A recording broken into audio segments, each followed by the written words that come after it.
O presidente Emmanuel Macron perdeu força dentro e fora da França após o primeiro turno das eleições legislativas antecipadas.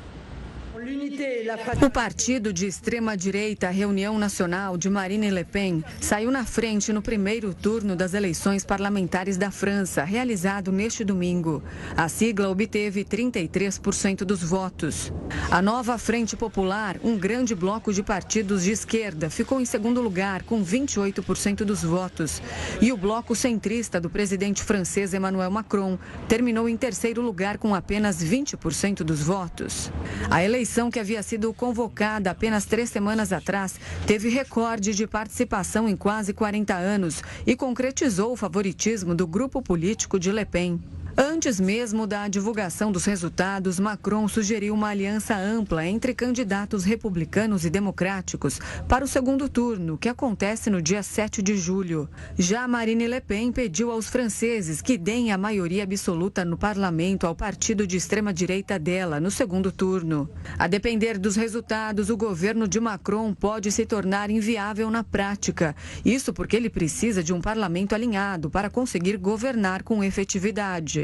Pelo sistema político da França, que é semipresidencialista, os eleitores elegem os partidos que vão compor o parlamento. A sigla ou a coalizão que obtiver mais votos indica então o primeiro-ministro, que governa em conjunto com o presidente. Caso o primeiro-ministro e o presidente sejam de partidos políticos diferentes, a França vai entrar em um chamado governo de coabitação, o que ocorreu apenas 3 vezes na história do país europeu e que pode paralisar o governo de Macron. Quem vai explicar melhor como funciona a eleição francesa e esses resultados do final de semana é a professora de Relações Internacionais da SPM, Carol Pavese. Professor, uma ótima noite, obrigado pela participação aqui conosco. O que eu queria começar nossa conversa é justamente explicar algo que que logo após os resultados desse domingo aconteceu, junto com parte da esquerda e também com o partido de Emmanuel Macron, ambos dizendo que vão retirar os terceiros candidatos nas eleições que vão para segundo turno. O que significa isso? 3 candidatos podem ir para segundo turno. Por que essa decisão, então, de retirar um dos candidatos? Explica isso para a gente, porque isso tomou um coro muito forte entre os adversários de Marine Le Pen. Bom, boa noite, Gustavo. Boa noite, Renata. Essas eleições são realmente complicadas, não só pela política que está em jogo, mas também pelo próprio sistema.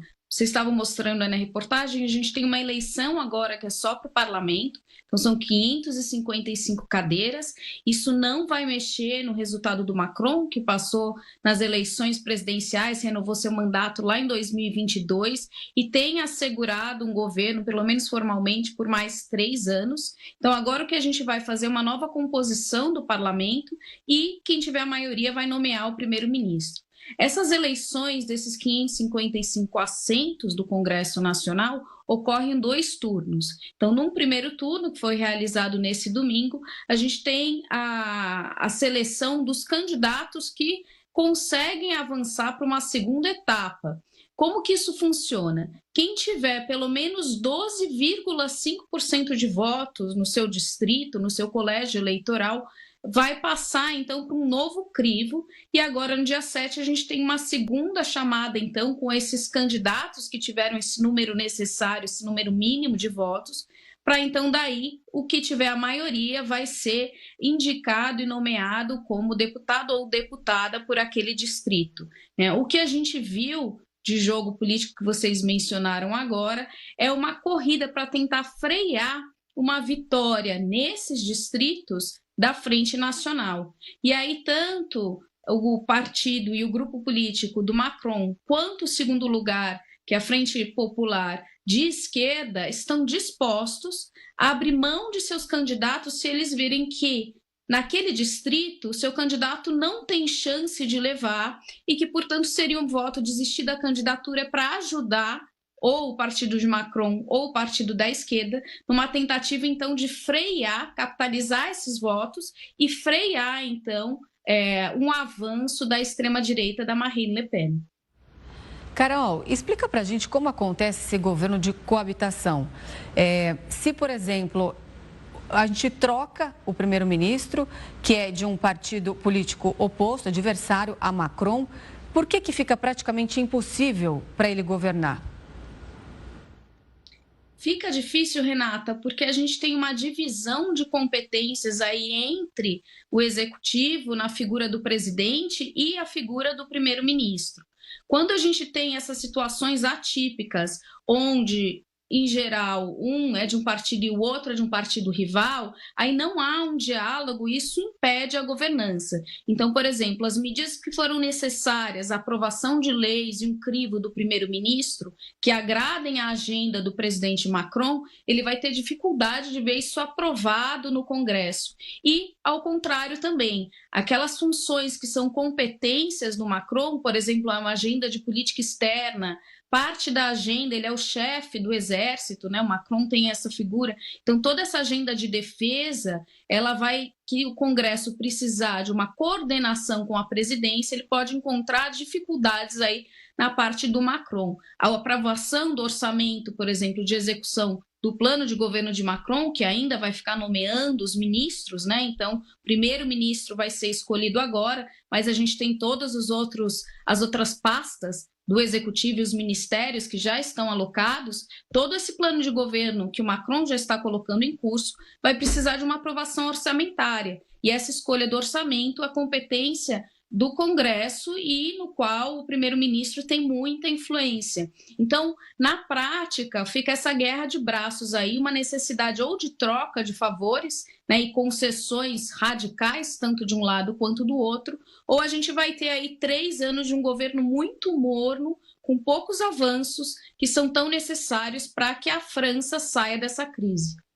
Professora, a gente acompanhou durante todo o dia muito se falar do partido de Marine Le Pen, também do avanço da esquerda, mas eu queria olhar para alguém central, para o presidente francês Macron. Ele que foi apontado como uma liderança alguns anos atrás, bons anos do futuro, que tinha um discurso. O que aconteceu para que Macron tivesse essa derrocada e hoje fosse malquisto por grande parte da França? Olha, Gustavo, o Macron fez um erro que a gente vê agora outros políticos tentando prometer ser a mesma coisa, como uma novidade, algo atípico, fora da política convencional. Então, ele teve uma trajetória curta como figura política, né? Ele sempre teve um cargo no sistema financeiro, chegou a ser banqueiro, depois ele foi nomeado no governo de Hollande como ministro das Finanças, mas ele nunca foi eleito até ser eleito presidente. Então, isso já é um marco e algo bem atípico na vida política francesa. Ele fundou em 2016 um partido político que prometia ser essa terceira via, então uma alternativa aos partidos dominantes. Foi eleito com essa plataforma em 2017 e já aí teve muita dificuldade em governar, porque o Macron ele é visto como uma figura desconectada da realidade do povo francês, né? Eles chamam agora o Macron até de Júpiter, dizendo que o governo, esse é o apelido que ele leva no país, dizendo que ele é muito descolado das necessidades do povo e que faz um governo, no final, para os ricos. Ele se tornou muito impopular ao não conseguir contornar algumas crises, inclusive crises sociais. Na França, é muito comum protestos políticos, greves, a gente vê vocês noticiando isso bastante aqui, e já tiveram algumas greves, como em 2018, aquela dos coletes amarelos, onde ele aumentou o preço dos combustíveis, né, no momento já de crise econômica. Depois ele passou de uma maneira arbitrária, sem depender do Congresso, em 2023, já quando ele já foi reeleito em 22, uma reforma da Previdência que prorrogou em mais 2 anos o tempo mínimo para aposentadoria. Então, ele tomou algumas medidas bem populares, num momento onde, ao longo desses 2 mandatos, a gente viu um aumento da pressão inflacionária na França, de um aumento do custo de vida e de vários problemas sociais. Então, inserido nessa crise, a popularidade dele despencou maciçamente ao longo desses anos. A gente conversou com a professora de Relações Internacionais da SPM, Carol Pavese. Carol, muito obrigada pela sua participação. Até uma próxima. Foi um prazer. Boa noite para vocês. Boa noite.